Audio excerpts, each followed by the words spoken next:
Badungu. Laba yao chichecho kumba chicho. Chichao chichecho.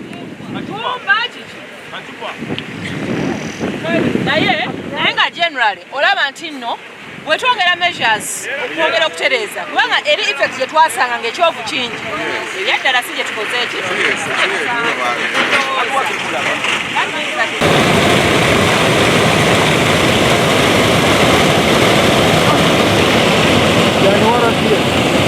Okutuukira ddala nga bannayuganda bataasiddwa naye mu byonna tusaba bannawakiso mukuume obutonde bw'ensi kubanga buno obutonde Katonda yabutuweera bwereere ate tulina obuvunaanyizibwa okulaba nga tubukuuma tusobole okubeerawo. Si buli kaseera nti enkuba ejja kutonyanga bye tulabakirira. Tubeere bagumu bwe tuli bamalirivu okutwala mu maaso eggwanga lino era okulabira ddala nga Uganda ebeera mu ssanyu. Wano we tuli weewaga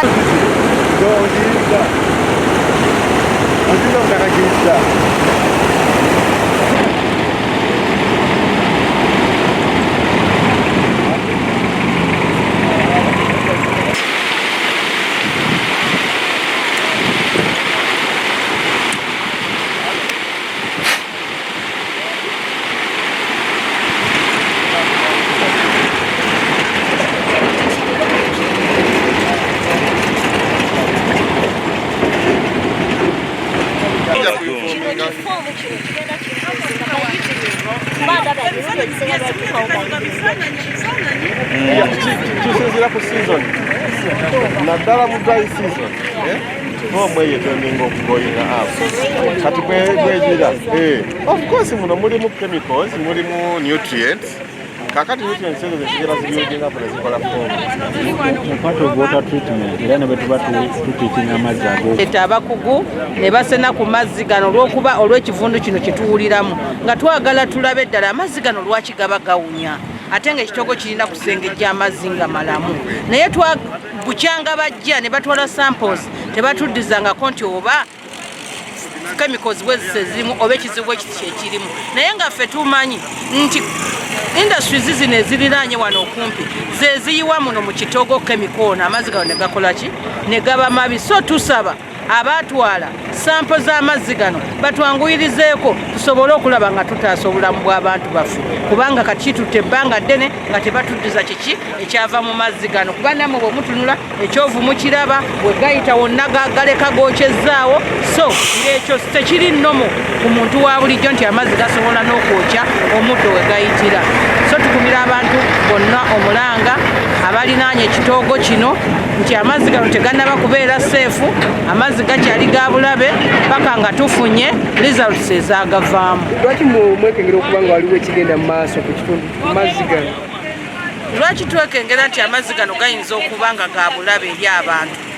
Amazzi amalamu tegasobola kuwunya ate nga ne industries eziri around bwe tugenda okuzikebera munda tebatulaga bulungi westi zaazo we bazikola ki we baziyiwa so ne tulowooza ffe mu mitima gyaffe nti balabika basumulula busumuluzi ne bayiwa ki mu kitoogo kino ekitali kirungi so era bwe tunaba tukizudde nga kyekituufu bwe batwe bakola siweji nga bayiwa muno na buli kimu kyonna tujja kuba tudda ate nga tutegeeza ensi nabo tubakwatako n'omukono ogw'ekyuma. Wakiso District Environment and Natural Resource Committee ekyagenda maaso kutunuulira ensonga ez'enjawulo ezikwata ku butonde bw'ensi mu district eno era abamu ku mmwe mujjukira nti no omwala guno Mayanja ono twamutuukako luli ng'avulula ekyovu ekibi ekyovu ekiwunya ekyovu ekikyamu era mu biseera bye twalowooza nnyo nti no Lubigi drainage system wali eya Kampala ng'erina kyekola okulaba nga tulina ekyovu naye olunaku lwa leero kitukoze bulungi tulaba abakugu basobodde okubaako bye bakola ne waba nga amazzi gano ekyovu kiri ekyavululanga ekyamaanyi eky'obulabe tekikyaliwo. Tusuubira nti bannayuganda we tukwatira wamu ne kuno okuwunya kwe tuwulira kujja kendera mu mazzi gaffe gano ne gaba nga Lubigi ono ne gaba nga Mayanja ayongera bwongezi kukwata bukyafu bwonna bwonna bwe tumalira nga Lake Victoria etuwa amazzi amalungi ge tunywa naye tubasaba buli ssekinnoomu yonna gy'oli sala amagezi obenga obucupa tobusuula muno tulaba mukyalimu obucupa kiregeza bannayuganda mukyasuula obucupa mu myala bannayuganda mukyasuulamu kasasiro era tulina gwe tulaba wano naye olunaku lwaliro wetulanga ekyovu kino kigenze kikendera ekyo ekyova ekiwunya ekivulula abannema mwongeremu amaanyi ne ba district environment officers mugende mu maaso tusuubira nti nno we tunaayongera okulaba ng'enguudo zino zongera okutaasa bannayuganda jam naye nga naffe tukwatira wamu ne tutereeza ebyobutonde bw'ensi bannawakiso bannayuganda bagenda kweyagala abasoose twasoose eri waggulu era tulina bayingirira ze tubagale batereeze tusuubira nti enguudo zino eza Greater Kampala Metropolitan Area Roads tezigenda kubanga zikosa munnayuganda naye munnayuganda agenda zeeyagaliramu kuba tumanyi bulungi zino zenguudo ezo ezimu ku ezo ze tusuubira. All communities near all wetlands we have in Wakiso, including even this very one, to ensure that they properly dispose of their waste. We know that there are some people who are constructing human waste disposal facilities near such facilities, and during the wet season or rainy season, they dispose of. We know there are some people who are engaging in various activities who dispose of waste within such important fragile ecosystems. Our advice to them is that they should properly dispose of waste, get service providers to take that waste where it's supposed to be disposed of, such that we avoid polluting such fragile ecosystems.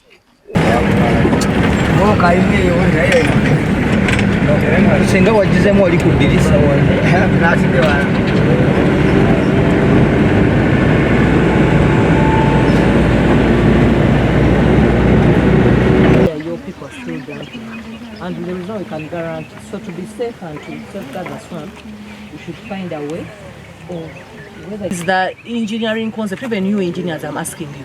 What is the engineering concept whereby you are having a certain disposal area and you are able to utilize it effectively? Kwa wakati already linetaka, lileso obuzibu. Nze wentunuulirawo engeri gye lyetoloola paka wajja ligenda okutambulira n'amazzi ago aganywebwaga. Hey, that swamp around. It has issues. And if you just tell me that you are disposing here, kate mutandise okunoonya ekifo ekirala temugenda kuleeta bizibu. Not all we tugenda okuleta. In most cases we have recommended dumping. Say you're not supposed to go beyond this 7 meters high, but it depends on the environment. If a place is clear like this, if I had the tape measure, isn't that already over 7 meters? Because it is not in a sensitive area. For example, if you're dumping in an area where the residences you get, it is supposed to go beyond 5. But as here, we can move as long as it is well contained. How are you guarding it so that we don't see why we live that those soils, especially when it has rain, getting into the swamp? Why we leave a buffer zone between the swamp and see there is vegetation. But even if it rains, this soil is compacted every time it is done, leveled down. So it is stable, it cannot be swept away or taken by running water. And at the end on top, it's leveled, it is not slanting. So that's why you've not seen cases of soils being washed down. Water. No, you see, we chew our rivers. And when we are powering water, some of it, excess water comes out. This one we can't direct. So it doesn't flow the whole day? It has no effect. So this what I was saying, it's out of what you are doing on site? Yes, it's out of. Now let me ask you. You are